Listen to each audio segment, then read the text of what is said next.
I'm Petrim, and today I'd like to introduce a champion whose power in early game is so high that late game is not even in his dictionary. As you can already see, it's Pantheon, and without any further ado, I'd like to ask you to consider subscribing, and we can go straight into the video.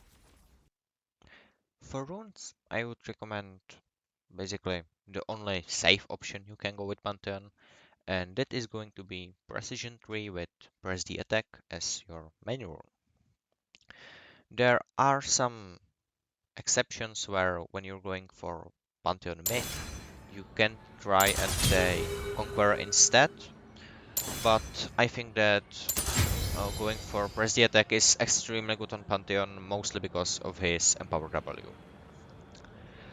And always take this when you're going on support, because you already have another player who can deal that increased damage.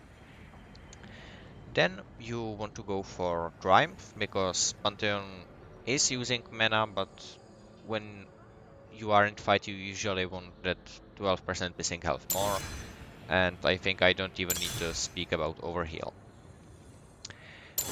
Legend Tenacity, again, really easy option. You are using your auto attacks a lot, but you are still getting a lot of your damage, mostly from your abilities.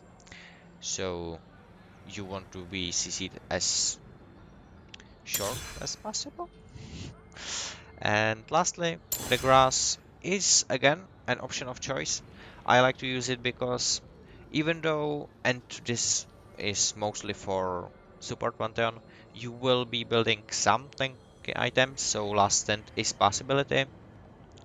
I still believe that Coup de Grace is a better option because at least in the early game you will have the damage more guaranteed, and it's just safer because you are not necessarily a bruiser. You do play like one, but you are there just to press W. And for secondary runes, that's pretty easy. You usually always want to go for domination with Cheap Shot and Relentless Hunter. There can be, I guess, an argument when you want to really roam top lane and things like this. You can go for ultimate, but I would not do that.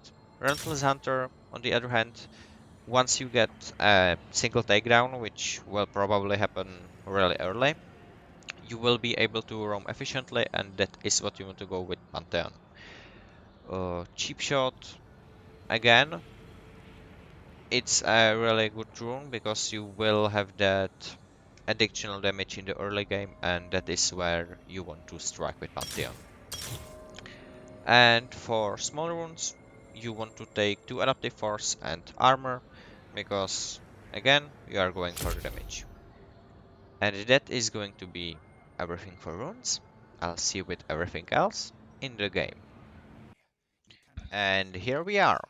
So, first off, for summoners, I would every time recommend going for Ignite because you want early kills, reducing their healing and getting the extra damage is really important for that, so there's basically no discussion. You want to flash for improved engages and other reasons because flash is flash. And that's summoners. For items, you usually want to start with steel shoulder guards and 2 potions because it's the best option. And again, that is basically it. For first item you are trying to build is Eclipse. First off, I would recommend on your first back, which probably comes after the first skill, you can instead try to take your boots if you can buy the second level boots straight ahead. And you want to buy either boost of swiftness or mobile boots because you are going to be roaming a lot since we have that strong kit and you have the ability to put every line ahead. I personally prefer Mobis a bit more because with Pantheon you do have that fast engage and you don't need to use your ultimate every time you want to go in.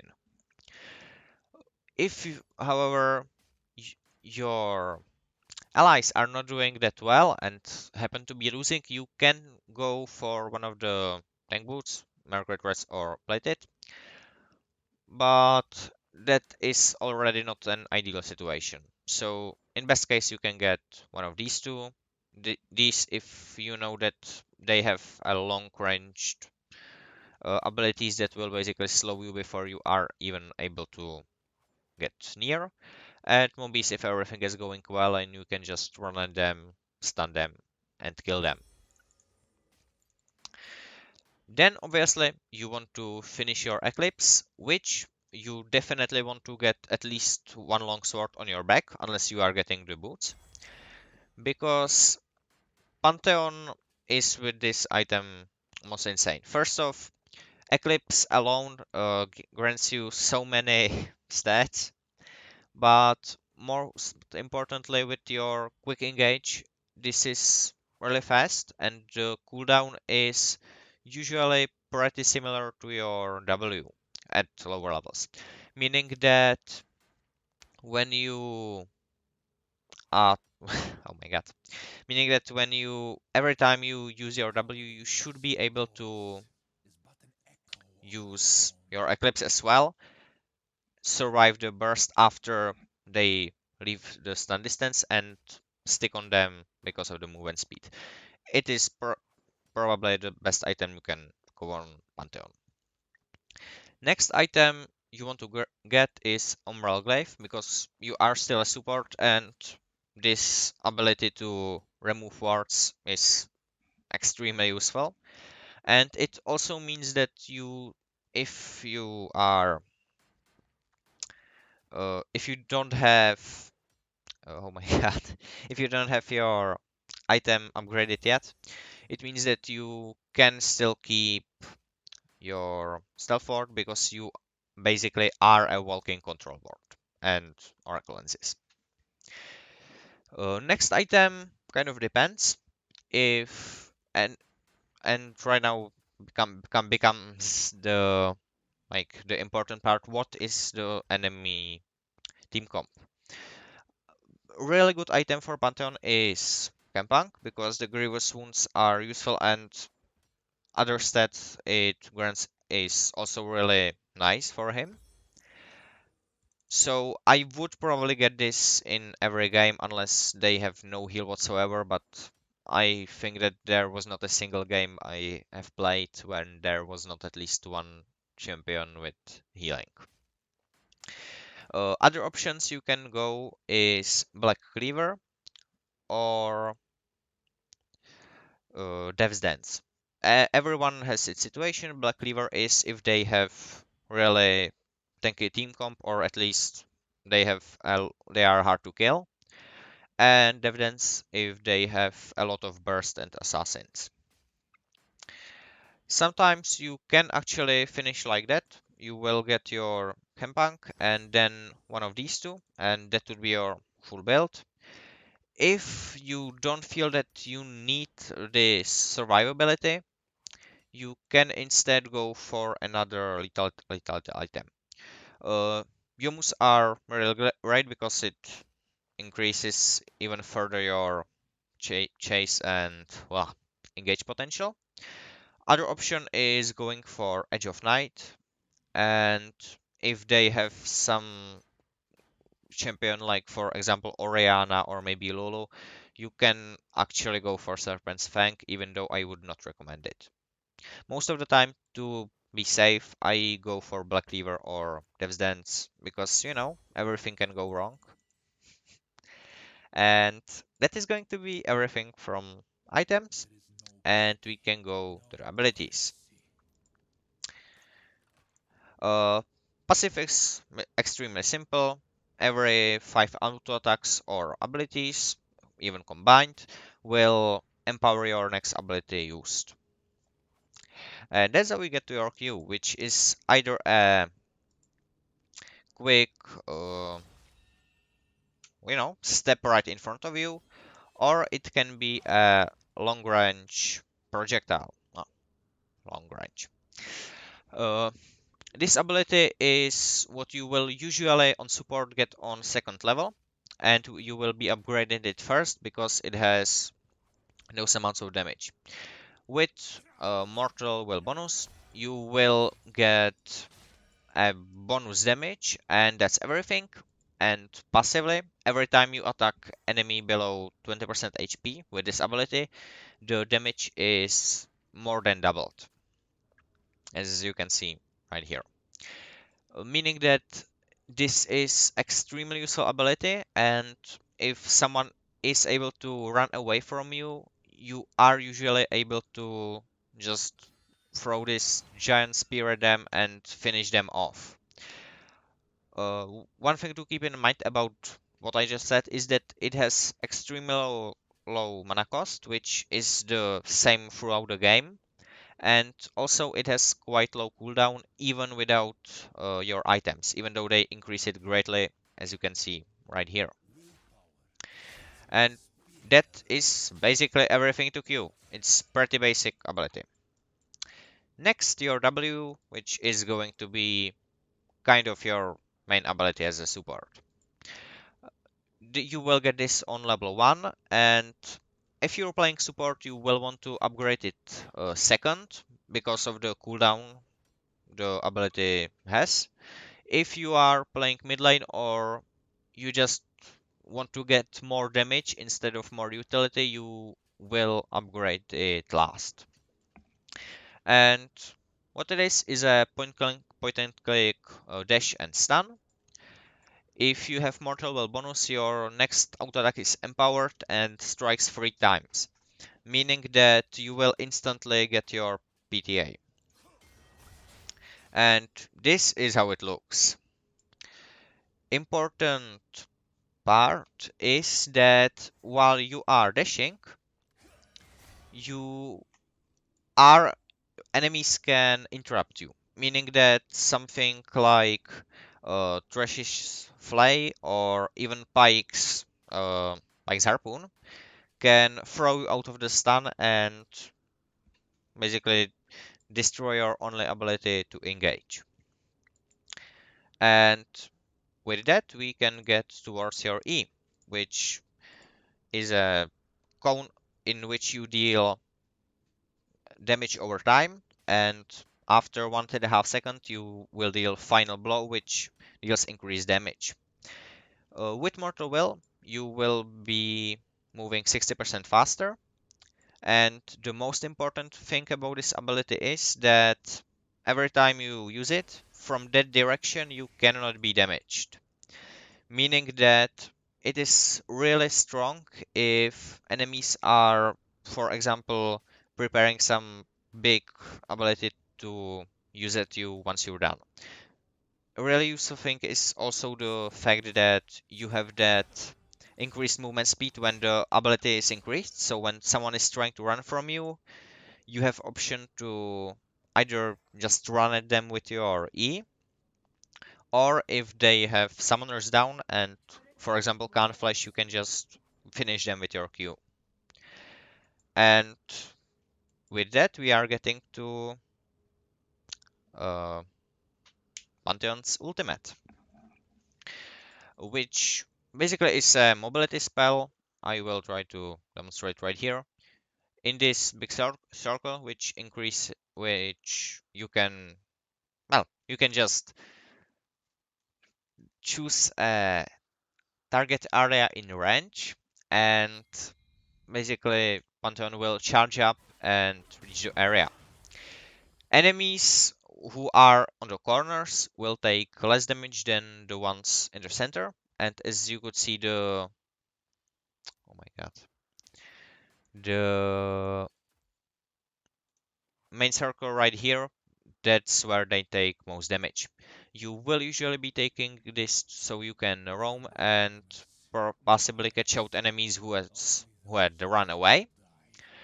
But there is one more thing which I think a large number of people don't realize, and that is that this ability also grants Pantheon armor penetration. It's 10% per level in the ability, meaning that is why you are kind of extremely powerful every time you upgrade it, because without it, it's just an utility spell you can just move, right? But with this, you are shredding through everyone you meet, and if you combine it with your Eclipse, uh, Umbrella, and Black Cleaver possibly, you will be dealing almost true damage to some lower armor champions. And that's everything to abilities. We can get to combos, which there are not that many. The first one is basic engage on level 2, where you just want to W your enemy, proc, proc your PTA, and then finish them off. Well, not finish them off, but deal that increased damage with Q. You can possibly go for Ignite, and if your ADC has high enough damage, you will usually get the kill on that level 2. And yeah, this is how it looks. Amazing, right? Uh, Anyways, on level 3, you have much more options. First off, you always want to start with your W, because not only do you get that extra damage and instant proc of PTA, but also your passive will charge up, so next time you use an ability, it will be faster and more effective. So you have two options when you are going on level 3, and that is basically what I was discussing. You always will start with your W, and after that you want to get one extra auto attack and either use your E to, for example, fight off their damage, and then you have empowered Q, which you can snipe them with. Or the other option is that you use your W, use your Q, and then follow them up with your E, which grants you movement speed once you get out of it. So you are able to stick on them and auto attack them more times. Possibly your Q could be able to get up shortly, and you can get that extra damage from its passive. And that is kind of whole combos of Pantheon. You of course got other options, like for example when enemies are trying to engage on you, you can go for defensive E to the back side, and once the final blows go off, you gain that movement speed, so you can either choose to run away, or or if you know that some teammates are coming, you can just jump back at them and try to attack them if you got teammates nearby. Otherwise, it's just best to keep running, because you should be able to. And that's everything to combos. Now we can get into some more gameplay. So, generally, what you want to do in lane is be as abusive as you can. You usually want to push the first wave or two, because you want to get the level 2 first, and get that early kill. For this, I guess I can jump straight into partners and matchups. Uh, you do want to play with champions that are strong early, because then you will work really well together. I would say that for me personally, the best champion to go with is probably Jin, since he does have that kind of burst, if you count one auto attack as a burst. And he also has CC, which can prolong the one you have created. Other really my favorite option to go with is Samira, because she also can make the stun you have made longer. And both of these champions have the damage to kill at least one opponent. And in bot lane, it usually works that when you kill one, the other one is not able to do anything about it and just has to run. There are some exceptions, obviously.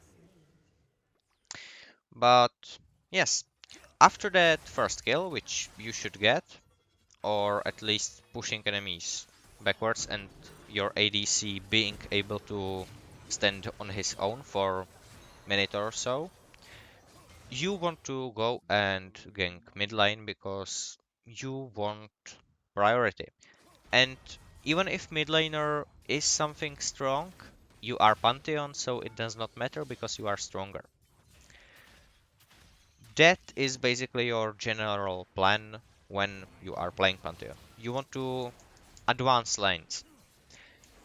I would not usually recommend going for top unless you are level 6 already, because then even if you gank top and get a successful gank, without that ultimate, you are leaving bot lane for too long, in my opinion.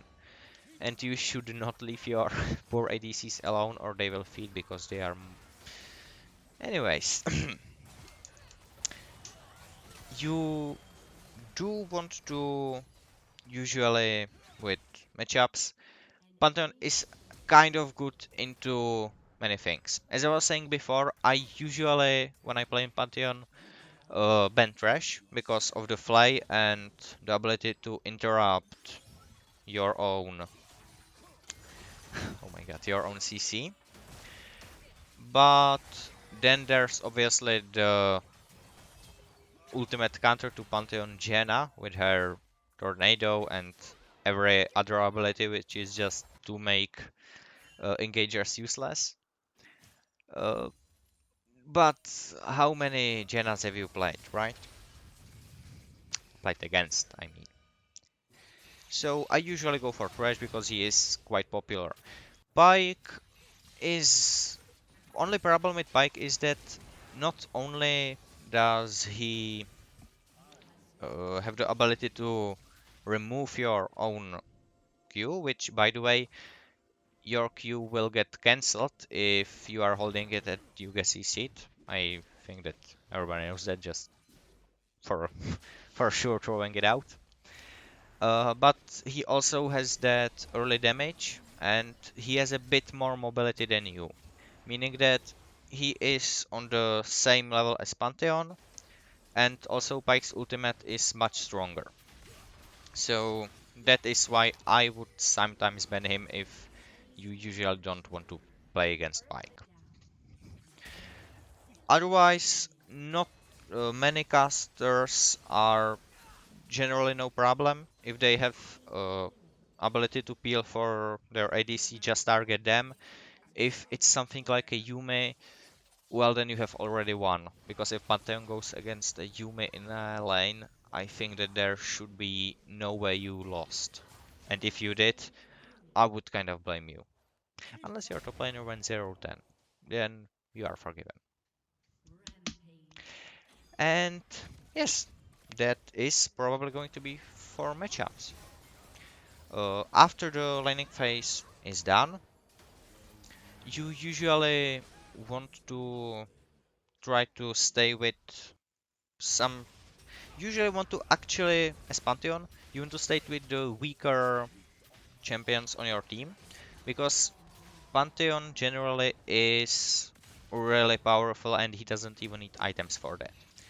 Meaning that if you are able to give them kills, sometimes assists, if it's necessary that you do take the kill, you can actually like bring them back to the game, and then you already, if you are getting all these picks, you yourself become extremely powerful and are, for example, able to 1v1 enemy ADC because you have that moment of invulnerability and you have a stun, you have execute ability on at about 10 seconds cooldown, not even that later into the game. And yes, Pantheon is extremely powerful. In late game he kinda does fall off, but then you can probably just, sell your supportive items, go full Lethality Pantheon and just kill ADCs, kill mages, and type GG in the chat. I think I am done here. One last tip I can give you is to come back with your shield on your shield. And with that, battery out.